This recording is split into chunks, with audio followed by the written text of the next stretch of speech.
उहाँले चाहिँ नदिनुपर्ने राजीनामा दिएको अवस्था छ। यदि बालन शाहले चाहिँ यो कुरा चाहिँ सुनेर चाहिँ उहाँलाई तुरुन्त गृह मन्त्रालयमा फर्कुनै पर्छ।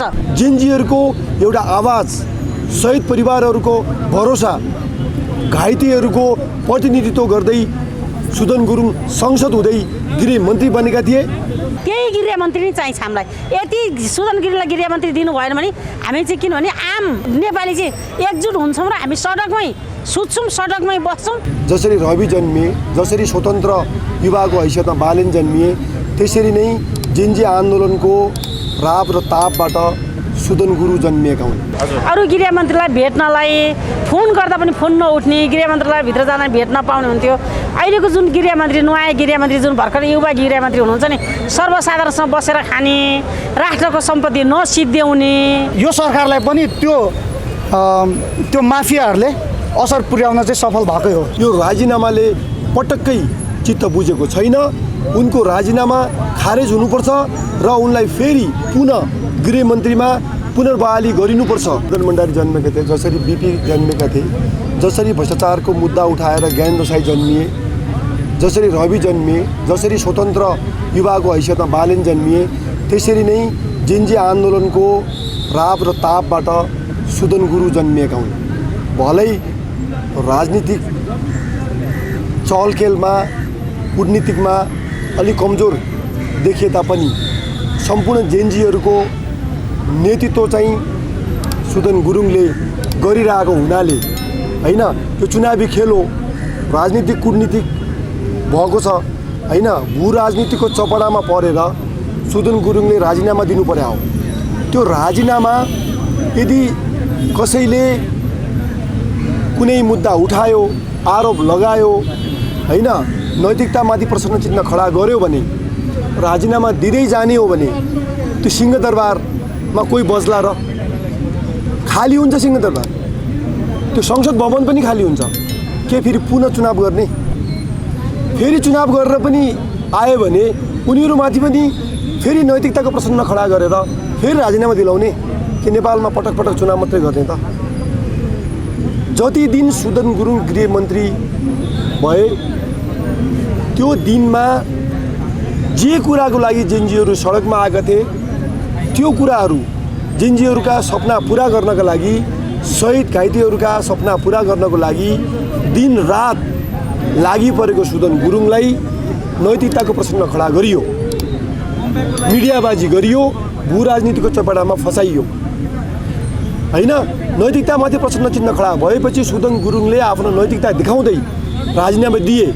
त्यो एक पाटोबाट हेर्ने हो भने सही होला, तर समग्र जेन्जीहरू, घाइतेहरू, शहीद परिवारहरू, आम युवाहरूलाई यो राजीनामाले पटक्कै चित्त बुझेको छैन। उनको राजीनामा खारेज हुनुपर्छ र उनलाई फेरि पुनः गृहमन्त्रीमा पुनर्बहाली गरिनुपर्छ। किनकि जेन्जीहरूको एउटा आवाज, शहीद परिवारहरूको भरोसा, घाइतेहरूको प्रतिनिधित्व गर्दै सुदन गुरुङ संसद हुँदै गृहमन्त्री बनेका थिए। जेन्जी आन्दोलनका हत्याराहरूलाई कारबाही गर्नुपर्नेछ, देशमा भएका भ्रष्टाचारीहरूलाई जेलमा खोज्नुपर्नेछ, दलाल माफियाहरूको पर्दाफास गर्नुपर्नेछ, देशमा भइरहेको कुतत्त्वहरूलाई सफाया गर्नको निम्ति सुदन गुरुङ जस्तो नियत भएको, सोच भएको, आँट भएको एउटा युवा गृहमन्त्री नै हुनुपर्ने भएका हुँदा हामीहरूले गृहमन्त्रीको पुनर्बहालीको लागि, उनको राजीनामा खारेजीको लागि आज हामीले माइतीघरबाट यो अभियान सुरु गरेका हौँ। अनि त्यसो भए गृहमन्त्रीको ठाउँमा अरू पनि धेरै सांसदहरू हुनुहुन्छ राष्ट्रसभामा, गृहमन्त्री सुदन गुरुङको ठाउँमा अरूलाई गृहमन्त्री बनाउँदै चाहिँ तपाईँलाई किन अप्ठ्यारो परेको छ? यस्तो हो, कसैलाई बनाउँदा अप्ठ्यारो केही पनि होइन हो। सुदन गुरुङ मैले के भन्दैछु, 23 गतेको घटनाबाट जन्मिएको एउटा जेन्जी र युवाको लिडर भएको हुनाले त्यसको प्रतिनिधित्व सुदन गुरुङले गर्नुपर्छ भन्ने हो।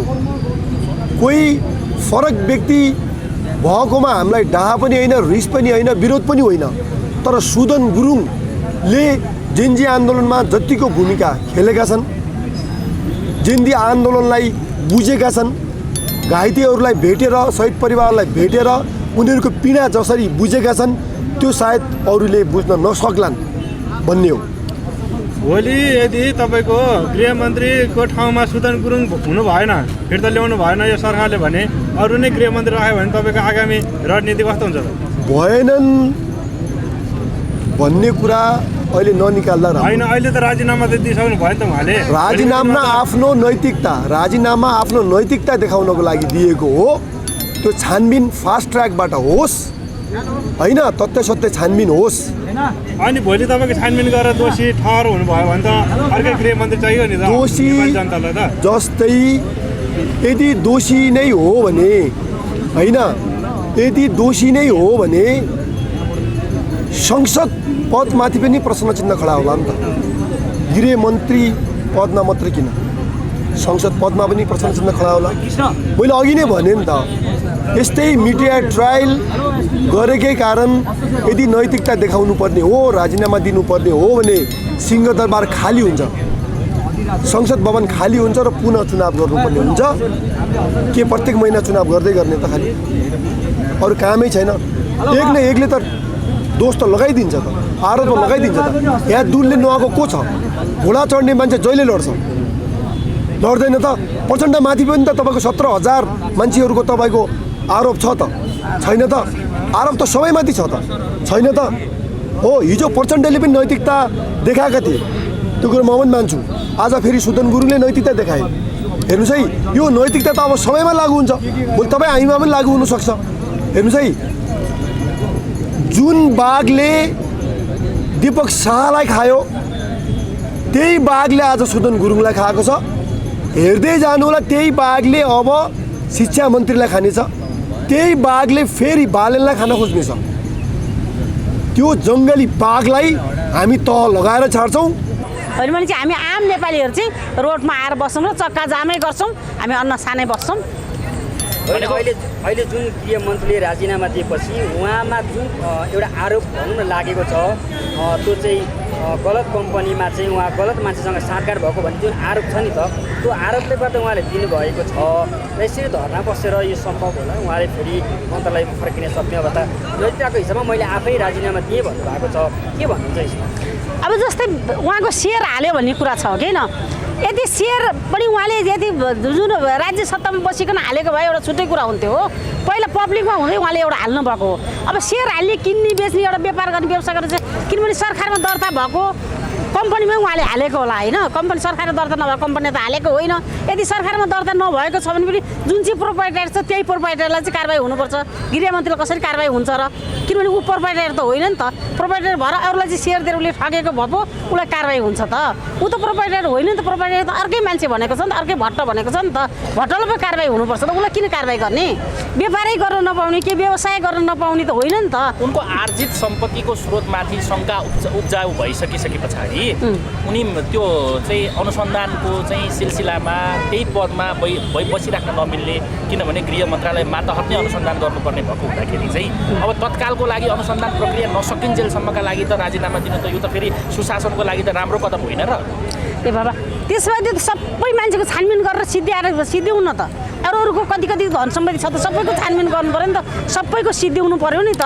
अनि एउटा असल नागरिक जो चाहिँ छ गृहमन्त्री, एउटा खुट्टामा एउटा उभिएर सक्षम क्षेत्र भएर चाहिँ जुन मान्छेले गलत गरेछ, गलतलाई गलत, सहीलाई सही, सबैलाई सामान व्यवहार गरेर हेर्ने मान्छेलाई चाहिँ नराखेर अनि उसलाई चाहिँ अनुसन्धान गर्नुपर्छ, उसकै हेर्नुपर्छ, उसैलाई गर्नुपर्छ भन्ने चाहिँ त्यो चाहिँ एकदमै गलत निर्णय हो। तपाईँको भनाइअनुसार चाहिँ बालेन क्याबिनेटका सम्पूर्ण मन्त्रीहरूको सम्पत्ति, सुन होइन, त्यो चाहिँ अस्वाभाविक नै देखिएको छ। अरूमाथि चाहिँ कारबाही गरिएन, तर सुदन गुरुङमाथि चाहिँ छिटो कारबाही गरिनुले चाहिँ र यो चाहिँ हतार गरिनु अथवा चाहिँ उनलाई चाहिँ तुरुन्तै राजीनामा गराउन बाध्य पारिनुले चाहिँ सुदन गुरुङमाथि होइन यो आक्रमण, यो चाहिँ आम नेपाली सर्वसाधारणमाथि भएको आक्रमणको रूपमा चाहिँ हो। यो चाहिँ सामान्य मान्छेहरूमाथि नै भएको चाहिँ आक्रमण मैले यही बुझेको छु। किनभनेदेखि उहाँलाई चाहिँ किनभने सामान्य मान्छेको न्याय निसाब गरिदिने, सबैसँग घोलमेल गर्ने होइन, सामाजिक सेवामा पनि उहाँ एकदम अगाडि बढ्नु भएको। अब अहिले गृहमन्त्री भयो नि त, तपाईँहरूले फाइफाइ देख्नु भएको छ त, ल भन्नु न। ठाउँमा आफै खटिरहनु भएको छ, ठाउँमा आफै पुगिरहनु भएको छ। तपाईँले कुन चाहिँ गृहमन्त्रीले एउटा पुलिसको मृत्यु हुँदा लास बोकेको देख्नुभयो त? लासधरि बोकेर हिँडिरहेको छ। पद नहुँदा पनि ऊ त्यही स्थितिमा थियो, पदमा नहुँदा पनि त्यही स्थितिमा छ। त्यस्तो गृहमन्त्रीलाई चाहिँ एउटा हटाउनु भनेको त एकदम देशले चाहिँ ठुलो दुर्घटना बेहोर्नु हो। त्यो गृहमन्त्री चाहिँ तुरुन्तै फिर्ता गर्नैपर्छ सर्वसाधारणको लागि चाहिँ, किनभने सबैको आवाजलाई बुझिदिने, बोलिदिने, सुनिदिने त उहाँ हो नि त। हामीले प्रत्यक्ष नभेटिन् सञ्चार माध्यममा त हामीले देखिरहेछौँ नि त। देशको सम्पत्ति पनि उहाँले चाहिँ जस्तै अब नसिद्ध्याउने होइन त्यस्तो रूपले गरिरहनु भएको हो नि त। भनेको देशलाई उसलाई चाहिँ प्रतिशोधै साँधेको हो होइन, प्रतिशोधै साँधेको। उसको सुन देख्यो, उसको यो देख्यो भनेर त उहाँ त किनभनेदेखि उसमा गृहमन्त्री भएर सरकारमा गएर कमाएको त होइन नि त। पुर्खामा धन सम्पत्ति नि कमाउनु नपाउनु, सधैँ गरिबी भएर बस्नु भने त कुन चाहिँ पुस्तकमा लेखेको छ त? भनेको नेपाली चाहिँ धनी हुन पाइन्छ तर सार्वजनिक पदमा बसेर लुट्न मात्रै नपाइने हो। सार्वजनिक पदमा पुगेर कमाएको सम्पत्ति होइन सुदन गुरुङले, त्यस कारणले उनको सम्पत्तिका स्रोतमाथि छानबिन पनि हुनु हुँदैन भन्ने हो। त्यस्तो सबैको गरोस् न त। जस्तै अब एउटा आर्मीको हाकिम पनि गरोस्, पुलिसको हाकिम गरोस्, पहिलाको मन्त्रीमण्डलको पनि गरोस्, पहिलाको सभासदहरूको पनि गरोस् होइन। दुनियाँको त्यत्रो पैसा त्यत्रो डढेर दियो तपाईँले, दुनियाँले देखिरहेको छ त्यस्तो व्यक्तिहरूको चाहिँ कसैको भएको छैन। अनि ऊ चाहिँ एउटा पदमा गएर बस्ने साथै चाहिँ उसलाई चाहिँ फेरि छानबिन गर्नु पऱ्यो, दायरामा ल्याउनु पऱ्यो भन्नु त यो त अन्याय होइन र? 100मा 100% त अन्याय होइन र? सबैको गरोस् न त। सबैको गरेपछि उसको गरोस् अनि हामीलाई चित्त बुझ्छ।